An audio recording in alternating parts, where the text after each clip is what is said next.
am so honored to get to do this introduction, let me just say.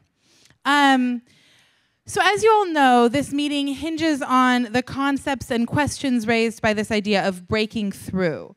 We're going to explore these ideas through two different sessions that are going to kind of comprise the heart of the meeting. The first is this morning, later, the latter is this afternoon. And this morning, I'm going to tell you a little bit what we're going to dive into throughout the weekend with those questions, and then I'll explain a little bit more what we're going to get to listen to, have the privilege of listening to this morning.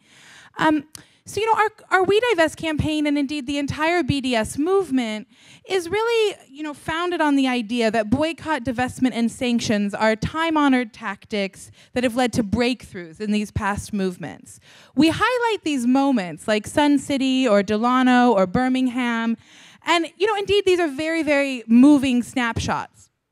But we also have to know and hold that the movements behind those snapshots are deep and long and complex. And this meeting, we want to explore those connections beyond a simple and, sometimes honestly kind of simplistic analogy between the two, and really dig into the ways that we can learn from and with each other toward new directions in our work. This morning, we're going to join these three incredible social justice luminaries as they draw on their personal experiences in the Southern Freedom Movement and the anti-apartheid struggle in South Africa, exploring their personal journeys to their work for justice in Palestine and Israel. This session will raise questions for us to engage and debate and explore all weekend long together. This morning, we're going to focus on the broader questions and themes brought up by the speakers' journeys. And then this afternoon will be a fishbowl conversation with a wider intergenerational group, including these wonderful folks. And that discussion will explore the more practical, concrete organizing lessons brought up by the questions of breaking through. So now I get to introduce our lovely speakers this morning. Dorothy Zellner here is a veteran of the 1960s civil rights movement. She was a staff member of the Atlanta-based Student Nonviolent Coordinating Committee, SNCC, the cutting-edge civil rights organization in the South. From 1962 to 67, she worked with Julian Bond, now chairperson emeritus of the NAACP, as part of SNCC's communications department. She spent the 1964 Freedom Summer in Greenwood, Mississippi, and worked in Atlanta, Georgia, and Danville, Virginia as well. After spending 20 years in the South, Ms. Zellner returned to her hometown, New York City, where she was a longtime staff member of the Center for Constitutional Rights and then at the City University of New York School of Law. She features prominently in Going South, Jewish Women in the Civil Rights Movement by Deborah Schultz, and has appeared in many other books as well as on several local and national programs, television programs, notably David Grubin's PBS publication, The Jewish Americans. She is one of the 6 editors of the award-winning book, Hands on the Freedom Plow, Personal Accounts of Women in SNCC, and is currently an activist on Israel-Palestine issues. Her most recent articles appear in Jewish Currents. To her right, we have Rabbi Brian Walt, who is a member of our fabulous JVP Rabbinical Council, a fellow at the Dorothy Cotton Institute on Palestinian-Israeli Nonviolence Project, and was active in the anti-apartheid movement. Rabbi Walt was the founding executive director of Rabbis for Human Rights of North America, and in 2009, he co-founded the Jewish Fast for Gaza. He has worked as a congregational rabbi for 25 years. Dr. Vincent Harding is perhaps best known as the man who created the original draft for Dr. Martin Luther King's 1967 speech opposing America's role in the Vietnam War and putting forward the spiritual, social, and economic foundations for that opposition. For Harding, that speech was a central event in a life dedicated to nonviolent action, civil and human rights advocacy, and transformative education. A major historian of the African American struggle for freedom, Vincent Harding is the author of several books, including among them is There is a River, The Black Struggle for Freedom in America, Hope and History, Why We Must Share the Story of the Movement, and Martin Luther King, The Inconvenient Hero. Vincent and his late wife, Rosemary, co-founded the Veterans of Hope Project in 1997 as an educational initiative intended to gather the autobiographical stories of dozens of women and men who have devoted themselves to the work of compassionate social change and to share those filmed narratives with a younger generation. Thank you all so much for being here. Dorothy, would you begin for us? Mic check. Can you hear anything? Can you hear anything? Okay. I've asked Stephanie to give me a high sign when I get to around 3 minutes. Good morning, everybody. Good morning. I'm holding these tissues because I may need to use these tissues. I get very overwrought, and if that happens, just ignore it, act like it's not happening. Okay, a few words about me. I am a first-generation American of immigrant parents. My grandparents were Orthodox. My parents were secular, culturally Jewish, left, non-Zionist. I'm sure there are many of you in this room who have the identical history. I grew up in the shadow of World War II. I was 7 when the war ended, so I was old enough to know, especially from the reaction of my father, what a calamity had occurred. And actually, during the war, my father, who was a very eccentric person and looked very much, I have to say, like Charlie Chaplin's tramp, with a little black mustache, was always overwrought and cheering on the Red Army. For good reason, because I probably wouldn't be sitting here had the Red Army not done its work.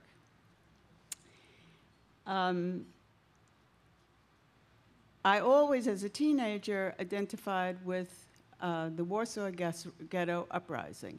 And I'm very happy that Sydney mentioned that yesterday, because I'm old enough to remember when this uprising was actually eschewed by the Jewish establishment, where there was a period of time when they did not want to recognize this uprising because it didn't fit into their model victim role. So I, living on 2nd Avenue and 18th Street in New York City, imagined what I would have to do if I had been in the Warsaw Ghetto. And was I going to be brave enough to say, I am going to die, but I'm bringing somebody with me? And would I have been able to go jump from rooftop to rooftop? So you imagine this is the kind of teenager I was, who actually lived in my mind in the war.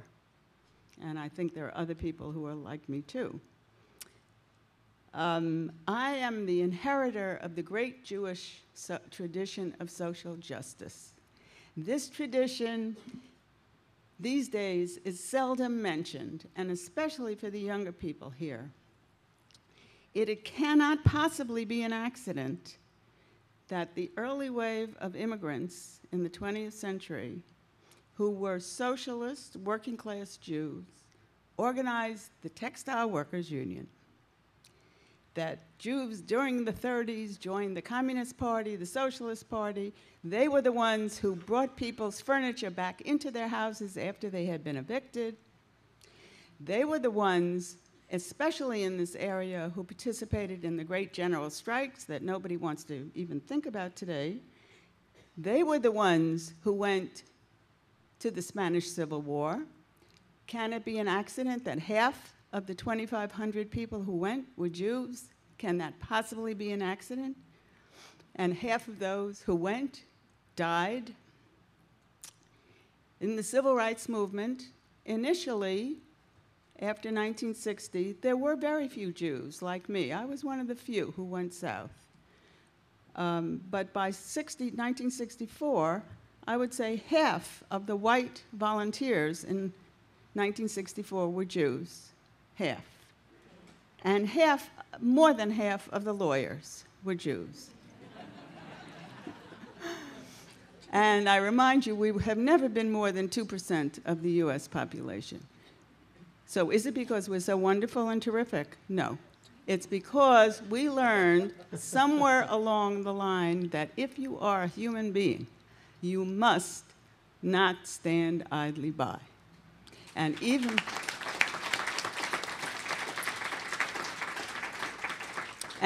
if you were not religious, you got that message from your parents. You got that message.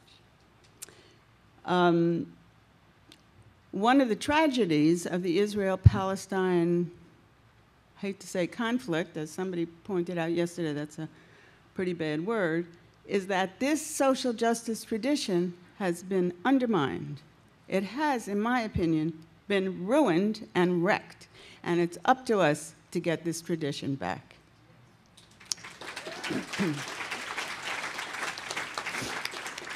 Now, fortunately for me, I found myself in the civil rights movement at a crucial moment. And I learned about organizing. I actually learned about everything. I learned about the great human spirit of the Black community. I was in the Student Nonviolent Coordinating Committee, which was a Black-led organization. And I speak often to young people that we turned everything upside down. It wasn't the white people telling the Black people what to do.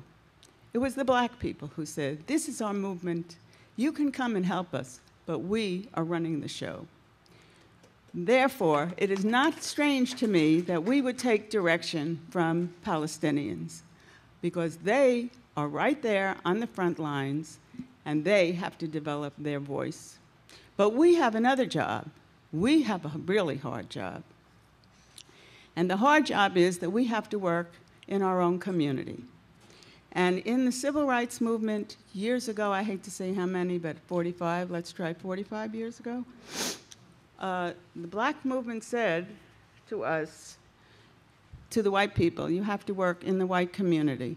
And there were actually people who tried. They tried to do this. My ex-husband, Bob Zellner, who was one of the first white Southerners who worked for SNCC, he tried. And he lasted in his mission exactly 3 hours. Because his very first job was to go to his alma mater in Huntington College in Montgomery, Alabama, to talk to students. And as soon as he parked the car and got out of the car, he was arrested. And that really was how it went with white people who tried to step out and set up offices and so forth in the white community. Not only arrested was nothing, you know, try firebombing and shootings and so forth. So they tried. I wasn't one of them, but they tried and failed. But they always made a case for how necessary this was. So you can imagine how thrilling it is for me that finally, after 45 million years, I am doing what they asked us to do so long ago. Now, to backtrack a little bit, my father, who you can see had a great deal of influence on me, explained to me as a child that what the Germans did was they inserted the name Israel on a male passport. If your name was John Smith, your name was John Israel Smith. And if your name was Dorothy Zellner, it was Dorothy Sarah Zellner. So all the males, this was in Germany only actually, carried a passport with the middle name of Israel and the women with a middle name of Sarah. Of course, my mother's name is Sarah. He was not a Zionist, and we came from, and I need to remind people also, when Israel was created, the Soviet Union was the second country to recognize it. The entire left supported the creation of Israel. We seldom talk about this. We should start talking about it and what our role is in the creation of this state and why we supported it. But he was very ambivalent about it. However, when they called the country Israel, he was happy.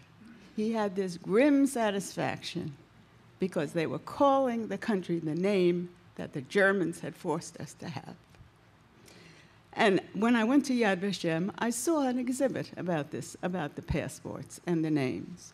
So I know that it's not something that I'm making up or that he made up. When I went there in 2002, you talk about a breakthrough moment. I just want to read a couple of paragraphs from something that I have written for JVP, where they may put it online. I don't know what they're going to do with it. Seeing the wall for the first time, I broke down in tears. I thanked the God that I didn't believe in, that my father had not lived to see this. The high concrete wall that had razor wire in places on top of it, a guard tower, and a flag with a Jewish star on it, fluttering in the wind. Where did they learn this? I sobbed to my godson, Van Jones. And the behavior of the soldiers, 19-year-olds whose eyes were already dead from what they had seen, carrying huge automatic weapons everywhere, not only in the West Bank, but on the streets of Tel Aviv and everywhere else we went in Israel. Soldiers already experienced in cruelty. When our car's group was stopped at a rural checkpoint for an endless amount of time, a van full of these soldiers was parked nearby, and one of them, who could easily have been my grandson, staring, pointed his weapon directly at me. Was it an accident that we in our car sang freedom songs to keep our courage up? Now, the past 10 years, I am a relative newbie to this whole issue. I've only been doing this for 10 years. I know many of you have been doing it for 20, 30 years. I have to compliment you all. In the past 10 years, the whole landscape has changed. Who would have thought that JVP could have grown so fast? There are also, I did a Google search some years ago, and there are dozens, or were dozens, of local groups all over the country, different names. Jews for Cynthia McKinney pops into my mind. And I belong to a group called Jews Say No, and every month we stand on the corner of 96th Street and Broadway, heavily Jewish neighborhood, with our signs saying, "Am I a self-hating Jew because I criticize Israel?" This is tough work. This is the toughest work I've ever done, because even the white people in the South, they didn't bother to talk to you. They tried to kill you. But there was a place you could go to be safe, and that was the black community. And the black community gave emotional support, physical support. We don't have that. And that's what I'm hoping JVP can actually do. Because when we were in SNCC, we sent people out of the South on R&R. I mean, we used the term R&R, which actually everybody thinks comes from the Vietnam War, but it actually was prior to that. And we knew people were near the breaking point, and we sent them out probably here. Some of them came here. 3 minutes. I have never personally faced such abuse, and I know it's extremely difficult because all of the intelligent or rational arguments for Israel have died. There aren't very many left. What there is there intense sentimentality, intense emotion, and that emotion makes people almost impervious to any rational discussion. This is hard. But the great next breakthrough is having people of color, and especially African Americans, who have the stature of Dr. Vincent Harding, to go to Palestine themselves and to see and to make statements. People like Vincent are morally unimpeachable, and the addition of and the inclusion of them in this struggle means ultimately we actually will win. Whether I'm alive to see it is another story, but we will. And this is the breaking point, the breakthrough that I've been waiting for. Hopefully it's not the breaking point. So just to wrap up, Rabbi Marshall Meyer, I'm very fond of rabbis, even though I'm not religious in the least. He said, if you're not for justice, you're not a Jew. Okay? And then I uncovered a very nice story. It's a Hasidic story, actually, where the rabbi explains to the students that a stork, S-T-O-R-K, is not kosher. And he's not kosher, not because for the usual reasons, but a stork is treif because it cares only for its own kind.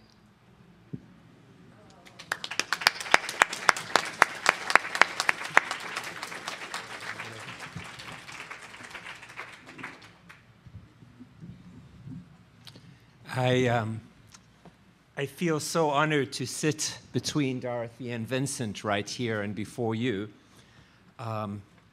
In October last year, I had the extraordinary privilege of co-leading a predominantly African-American delegation of the Dorothy Cotton Institute on a trip to the West Bank that Dorothy just mentioned, the first explicitly dedicated trip of civil rights leaders to the West Bank with the purpose of meeting with Palestinian leaders of nonviolent resistance and their Palestinian allies. It was in this context that I met Aldrich Knight, who is here, and Rabbi Joseph Berman, and Dr. Vincent Harding, and Dorothy Cotton, and Reverend Carolyn McKinstry, and James Turner, people who had devoted their lives to what Vincent calls the Black-led movement to, quote, unquote, expand American democracy. Our delegation was interracial, intergenerational, and interfaith, and it included African Americans, Jews, Christian ministers, rabbis, scholars, and activists from ages 30 to 83. For me, as a person who grew up in South Africa under apartheid and who has devoted most of my professional and personal life to work in the American Jewish community on Israel-Palestine, it was such a privilege to travel through the West Bank with folk who were heroes who had fought for justice in this country. I learned so much from them, and it was a treat to watch how the effect that they had on the Palestinians and the Israelis that we met, who felt so discouraged and had worked so hard and were so uplifted by the song, the vision, the encouragement that these heroes were able to give them. And it felt like, to me, like a breakthrough, a true breakthrough, a new alliance of African Americans, white Americans, Jews, and Christians in solidarity with the Palestinian struggle for justice. And it's precisely that kind of coalition that JVP has pioneered. I believe that that interfaith and interracial coalition and alliance that draws the connection between the struggle against racism in America and the struggle against racism in Israel, and that brings Jews in coalition with people of other faiths and of other races and of other ethnicities, is a very hopeful strategy in terms of changing the discourse, as Dorothy said, in North America, and changing U.S. policy as regards Israel-Palestine. The members of our delegation commented, especially those who had been involved in the Southern Black-led movement for freedom, about the connection, how things that they saw were, quote unquote, in the words of Reverend Carolyn McKinstry, frighteningly familiar, and began to talk about the connections between Israeli-style apartheid and American apartheid. And for a few moments, I want to draw that a little bit further and extend it to South African apartheid. Palestinians have connected their struggle to the struggle against apartheid in South Africa in many different ways. Even though this connection is beyond profoundly provocative in much of the Jewish community, the connection is obvious. It's totally obvious. Although the situation in each of those countries is different in many ways, what they share in common is a systemic discrimination and oppression based on race or ethnicity. It's not at all surprising to me as a South African, and a source of tremendous pride, that Archbishop Desmond Tutu and Alan Boesak and others who were heroes in the struggle against apartheid are among the most clearly outspoken, courageous voices for BDS and for justice for the Palestinians. It's not surprising that anti-apartheid activists who visit the West Bank report that it reminds them of apartheid, and in some ways is worse than apartheid. As a South African Jew, I've had exactly the same experience. And I think it's profoundly hopeful that the Palestinians have chosen as a strategy to use international BDS movement to change the situation and in their struggle for justice. And I guess I also need tissues, but for me, you said you love rabbis, right? The struggle in South Africa and Palestine has an intensely the connection between the struggle in Palestine and South Africa has an intensely personal dimension for me.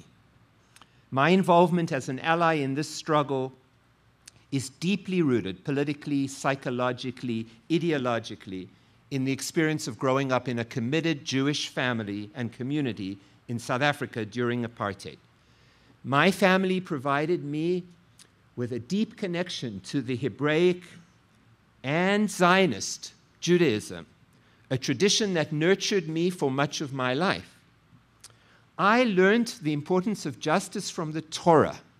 Justice, yes, justice shall you pursue. I learned the imperative of justice from the prophets. Spare me the music, and spare me the sound of your music and the music of your harps, but let justice well up like water and righteousness like a mountain stream. I learned the imperative of justice from the historical victimization of the Jewish people.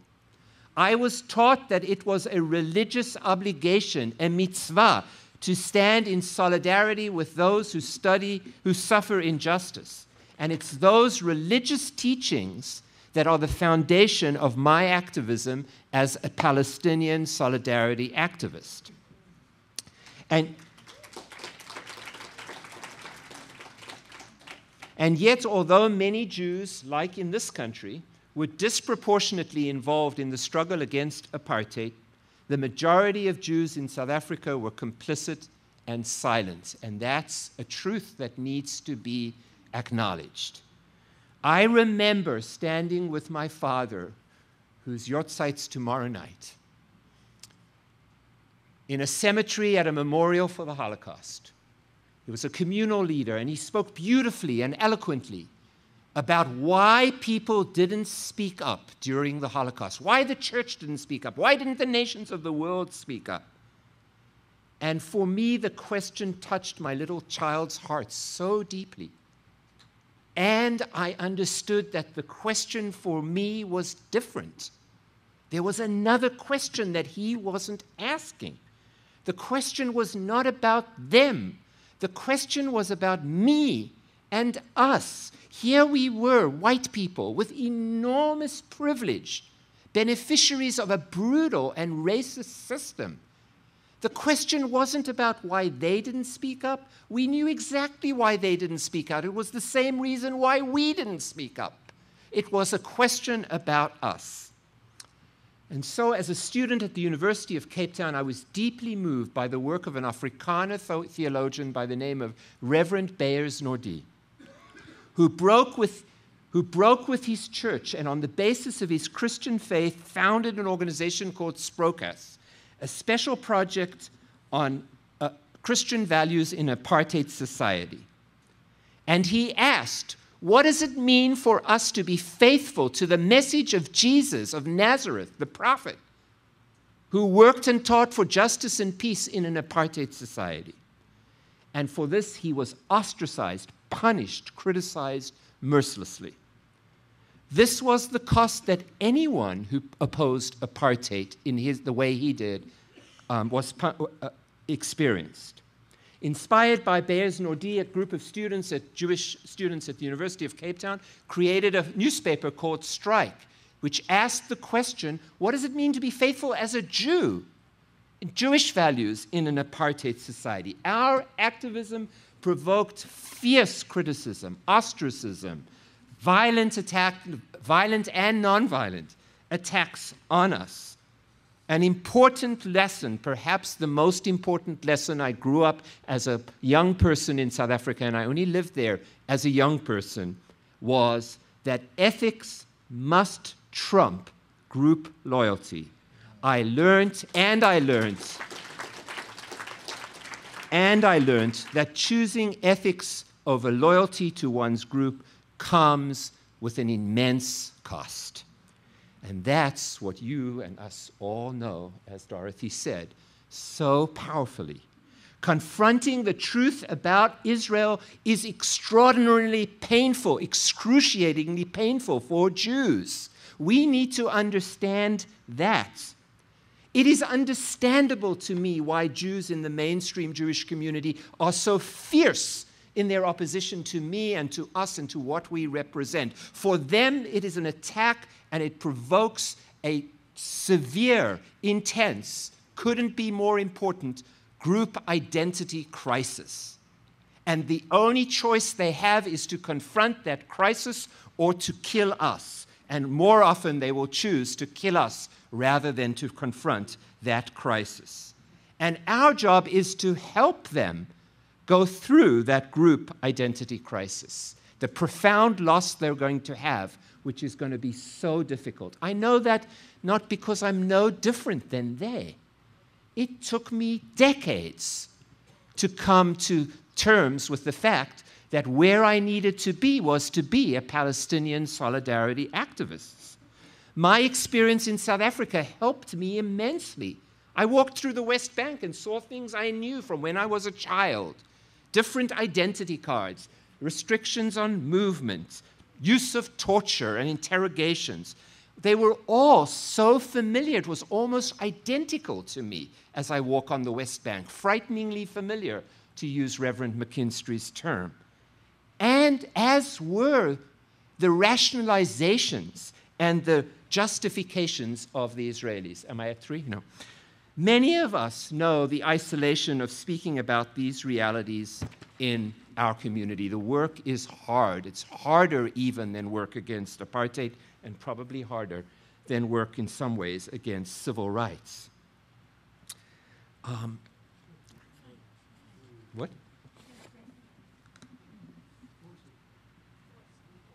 I'm sorry? For civil rights, not against civil rights. Oh, for civil rights, okay. I want to make, lastly, I want to make just one comment that's really, I've realized over the past week, really most clearly. We need to work with those Jews, but it is not our primary work. It's definitely no longer my primary work. As a rabbi, I will deal with it always because I deal with a congregation where people freak out all the time, right? No, I don't mean it's an unusual congregation. Any congregation freaks out. If the rabbi has the courage to speak the truth about Israel, any congregation will freak out, and any rabbi will be called to work really hard to deal with the identity crisis and the loss that people experience and the abuse that will be vented their way. I don't believe it's our primary work, because I fundamentally, after 3 decades of doing that work, don't believe the change is going to come from the Jewish community. The Jewish community is going to be the last place that's going to change. The change is going to come from here. The change is going to come from Palestinians and those who act in solidarity with Palestinians. And working in the Jewish community is sacred work, and God bless those who choose to do it. I do it partly. But it's not where the change is going to happen. The change is going to happen, I believe, my work is to build alliances with people of other faiths, people of other races, and with Palestinians working in alliance in the struggle for justice. And there are many young Jews out there who aren't. The people who are affiliated with the establishment in any way with the mainstream Jewish community are the least likely to join this. Not that there won't be. I'm part of that, and there are many people here, but they're the least likely to do it. And I believe that our work is in building that coalition. And I'm particularly opposed to the idea that sometimes as Jews we ask Palestinians and Palestinian solidarity activists to moderate their work so as to address our identity crisis, our fears, and our sense of loss.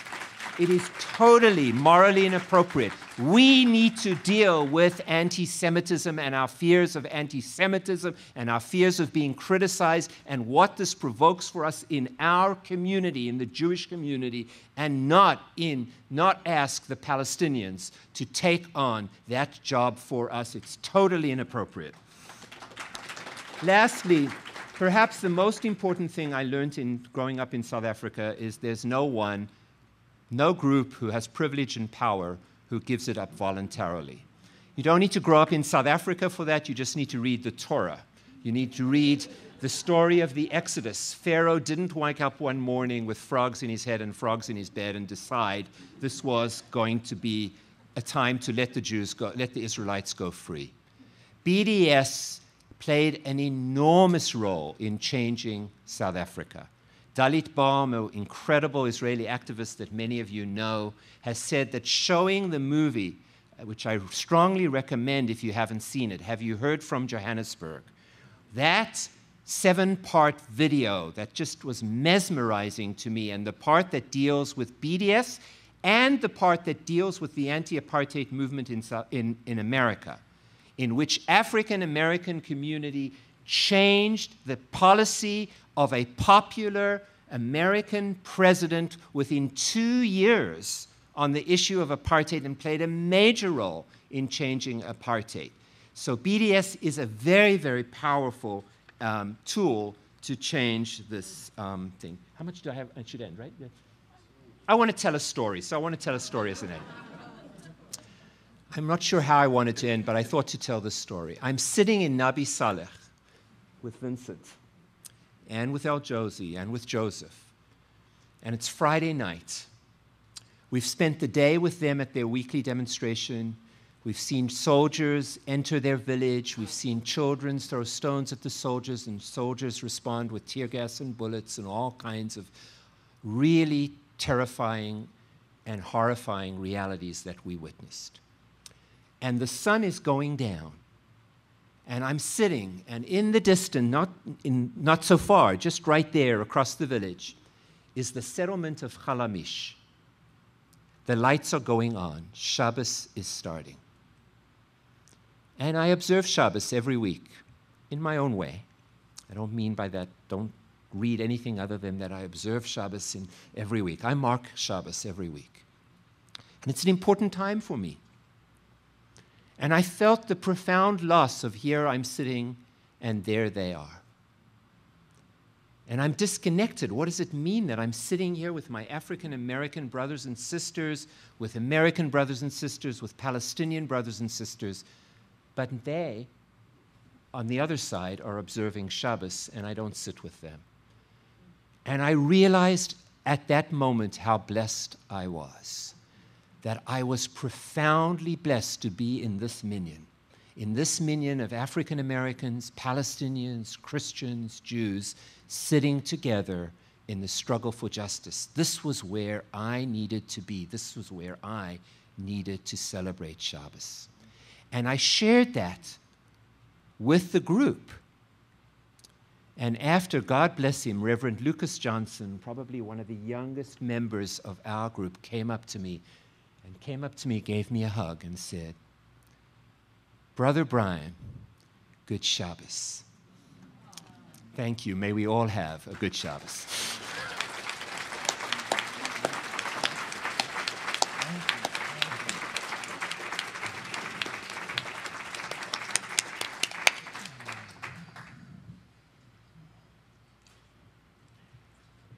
Thank you, Dorothy. Thank you, Brian. Thank you, you. I include you because I am deeply in agreement with that strange and wonderful Jewish woman, Hannah Arendt, who said, it is when we are in dialogue that we are most human.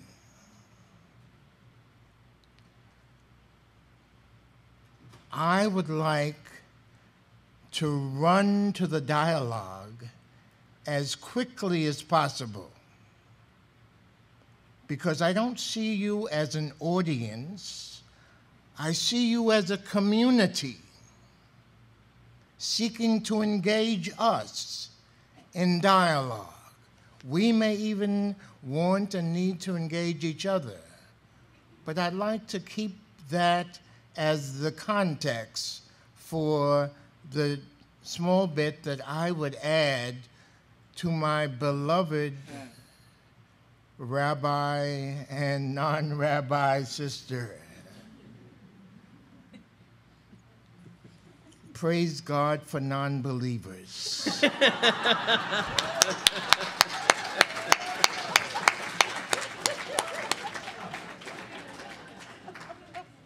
For they often believe in more than believers do. Amen. Let me identify myself a little bit more than the materials do. There was a time in my childhood, growing up in Harlem, in New York City, when I was a part of a congregation where the members were quite sure that they were at least as Jewish as any Jews.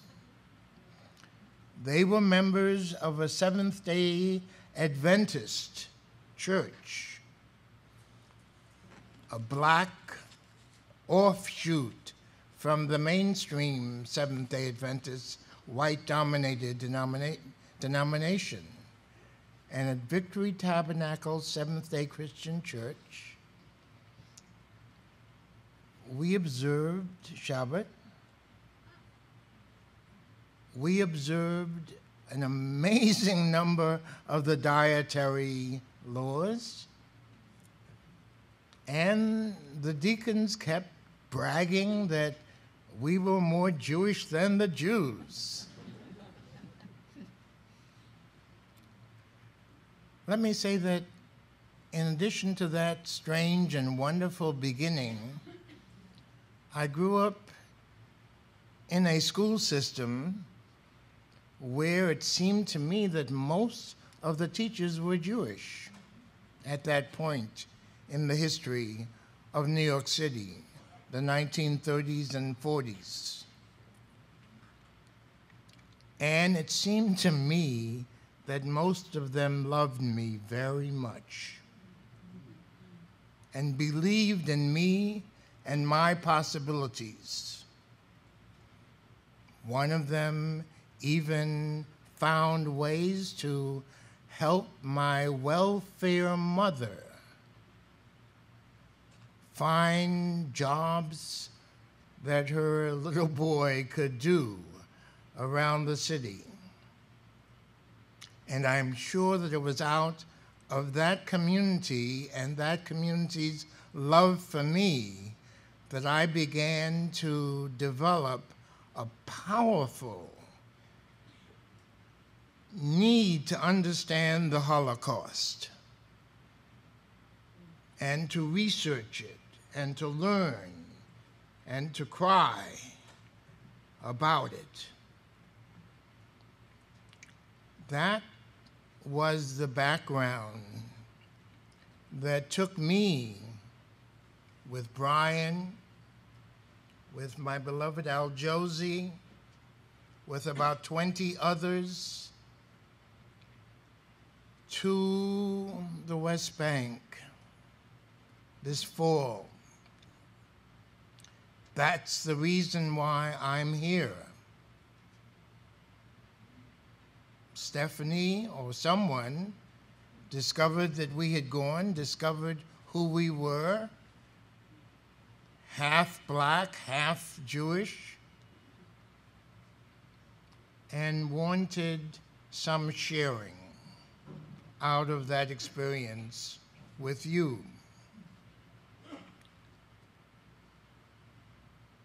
I would like to make things a little difficult now, because I believe that that is the way that sisters and brothers and friends deal with each other, by going as quickly through love to difficulty, not just to applause, and to find ways in which we can then become more human, more loving, more sisterly, more brotherly. When Stephanie told me what the theme of this session was going to be, my first question was, and what do you want to break through to?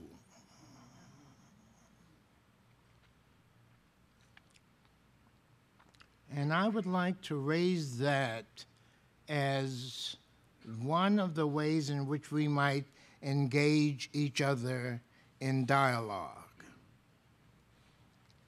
Where would Jewish Voices for Peace like to go?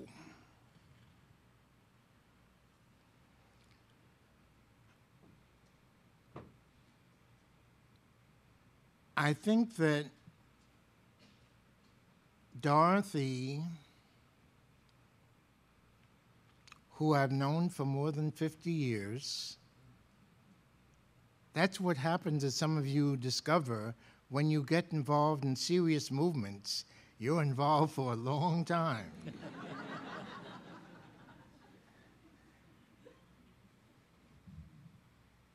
Dorothy said something that, because we love each other, I can question. She said that people like her former husband, Bob Zellner, failed in the work that they were trying to do with whites. I don't agree with that. I saw white young people coming out of families that had raised them as to be as Southern and as white as they could be.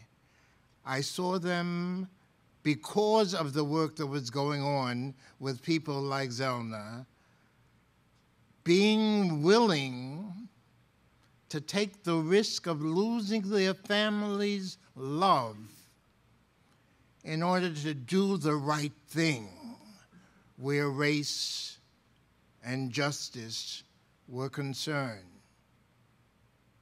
My guess is, not guess, my certainty is that you wonderful folks must be thinking in that kind of long-range set of timings, and not turn around because the way is long. Every movement for deep social change in the world is long and hard. And I want to encourage you to keep going. Let me throw in a story for you, since stories are part of the modality. Back in 1966, when the great Buddhist resistance monk Thich Nhat Hanh came to this country from Vietnam, he wanted to meet Martin King because Martin had nominated him for a Nobel Peace Prize, which was the way in which that kind of process went on. Those who had won the prize were able to nominate others. When Thich Nhat Hanh came to this country, I was teaching in the Atlanta University Center at Spelman College at the time, and when some of us found out that Thich Nhat Hanh was going to be in Atlanta, we immediately tried to make sure that he got to meet with our students, primarily African-American students, in the Atlanta University Center. When he came, he told this wonderful story about having come into the country, 66, through California. And he said, you know, everywhere I went, the students were just shouting and yelling, U.S. out of Vietnam now, now, now. And he said, I took some of them aside, especially the leaders. And I said to them, I am so grateful for your desire to be in solidarity with our struggle. Thich Nhat Hanh is about this long, and he talks in a very wonderfully soft and loving voice, and that was what he was describing. But then he said, he went on to say to them, but you have to understand that I represent a movement against foreign domination that has been going on for 400 years. And I think you Americans need to learn how to struggle with patience. And we Americans don't usually put those two things together. So I want to encourage you to be less American and to be more Thich Nhat Hanh Buddhist, and to recognize that the absolutely necessary struggle that you are carrying on must be done with patience, which does not mean going to sleep. It means staying focused, though, for much longer than you thought you would have to stay focused. And it's in that context I want to ask again, where do you want to break through to? When I got to the villages on the West Bank and began to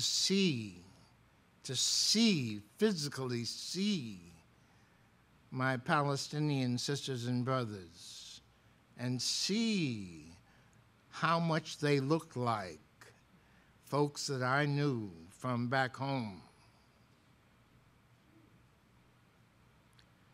I recognized that that struggle could not be understood without the issue of race being a part of our understanding. And I would like to encourage us as we break through not to be afraid to struggle with what does the Palestinians' darkness, African-likeness, Middle Easternness, how does that affect the way that we understand that struggle that's going on?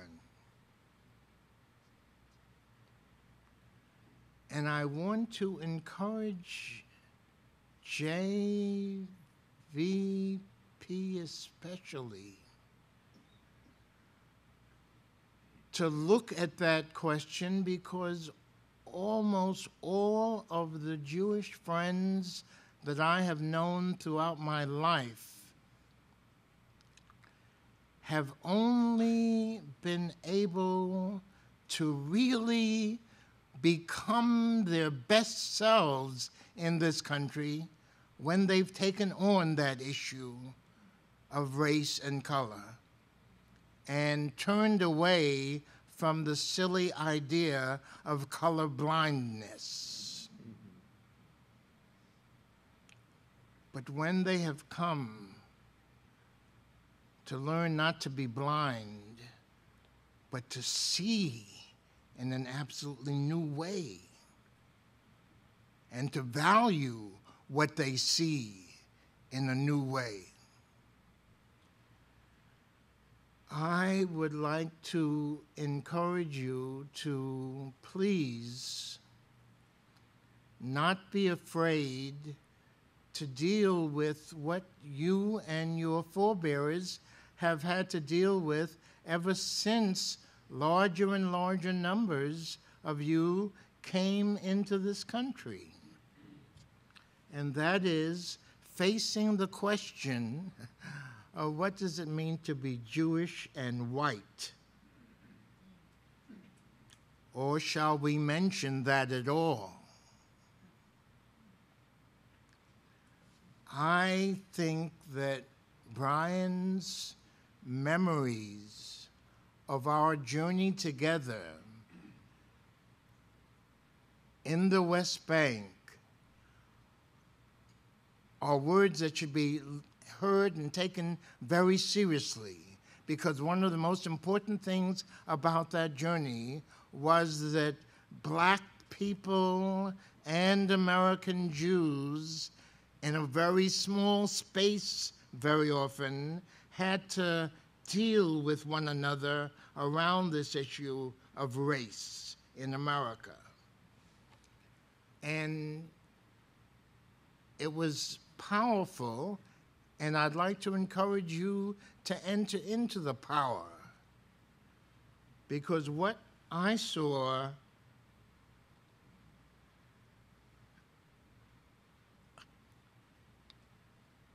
were wonderful white Jewish friends asking again and again, what is whiteness to me? What purposes does it serve in my life? Is it possible that there are times when I put on a great white American mask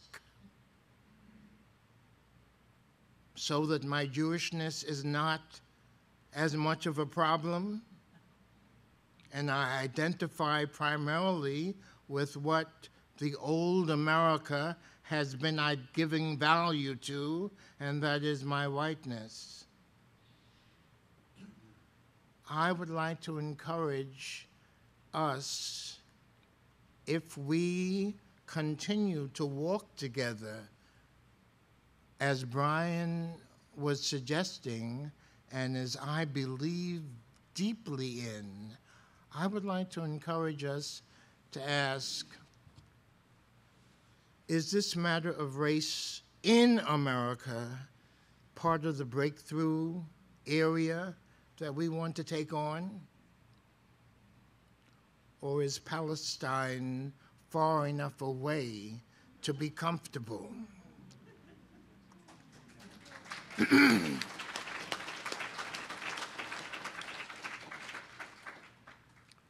I think about the urban schools that so many of my Jewish friends once totally populated as teachers and as students and parents, and now have left,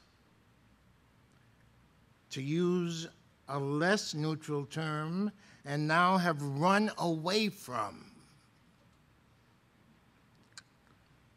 I wonder if a breakthrough will take us to look again at where we're going as far as that issue is concerned in our country.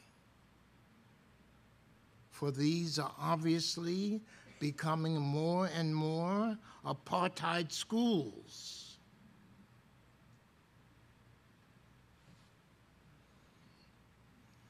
Much, much closer than Nabi Saleh.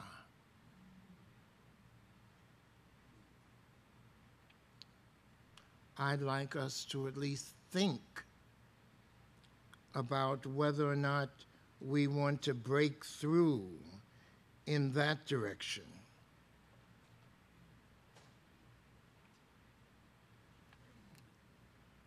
I would also urge us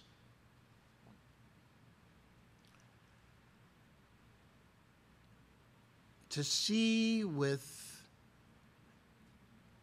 appreciative eyes what the Palestinians are trying to do when you reach the kinds of Palestinians that Brian and Al-Josie and the others and me, when you reach people who are literally believing that there is a way of nonviolent resistance against the terrible occupation and its violence. I would hope some of us would be breaking through to get to those folks and to encourage them in particular ways. We take seriously what Brian just said in such a powerful way. We do not ask them to act in a certain way so that it'll be easier for us to be their spokespersons. No, we encourage them to act in the most human way possible so that perhaps a new reality can grow up in that place where many old realities began. I'd like to say just a couple of other things as a part of this breakthrough dialogue that I am very, very concerned about.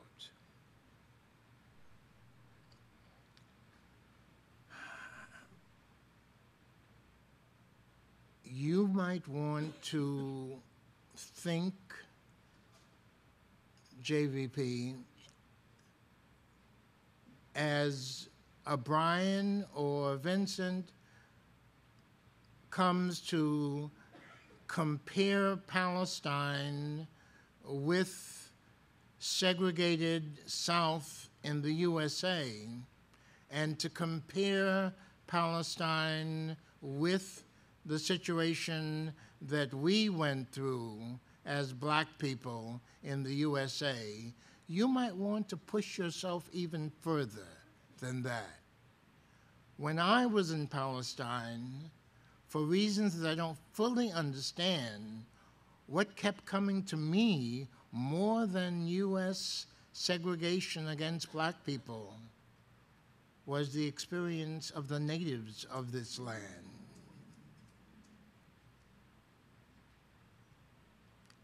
That's a hard one for all of us to take on. That's the one that always pushes us towards, let's get over it, let's go on.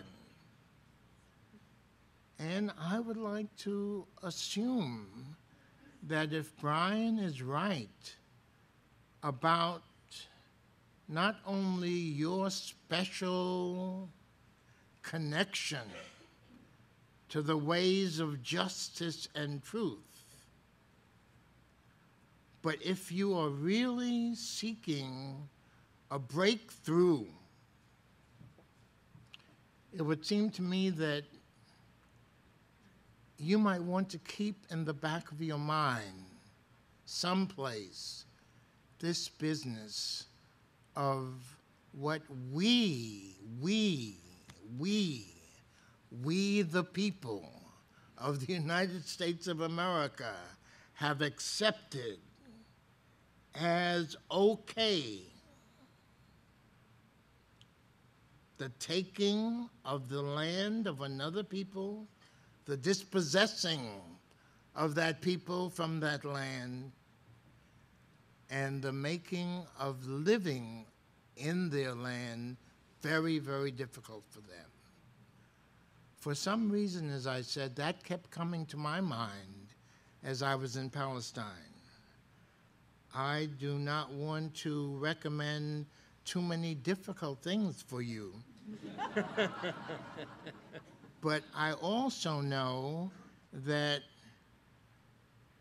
in the realm of becoming our best human selves, a lot of it is like weightlifting. Only as we decide to take on the next level of weight do we begin to develop the next level of muscles that are necessary. And maybe there could be a danger that we would be so comfortable about where we are on the chart that we would forget that breaking through might mean taking us to another level altogether. Those are the kinds of things that are on my mind as I come to be with you. I am very grateful for the work that you have taken on.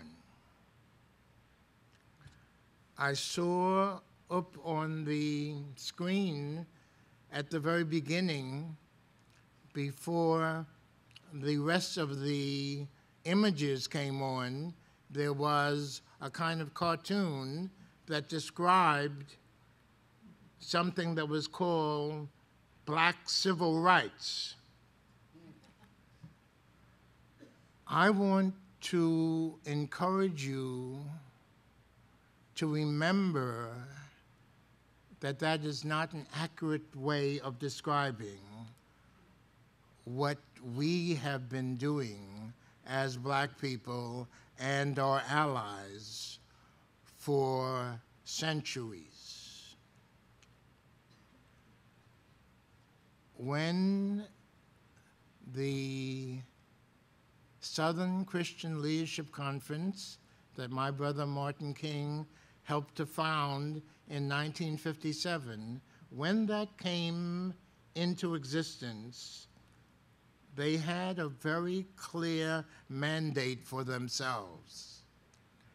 They did not say, we have come to seek civil rights for Black people. Mad men and women that they were, they said, we have come to redeem the soul of America. I think it is very important to recognize that's the family that has spawned you. To redeem the soul of America. I would simply ask, what redemption is necessary in 2013? And do Jewish Voices for Peace have anything to say about that, whatever it is? I look forward to being with you for as long as I possibly can. Dorothy is talking about dying and not being around. I want to see you grow and develop and break through. So please go right on.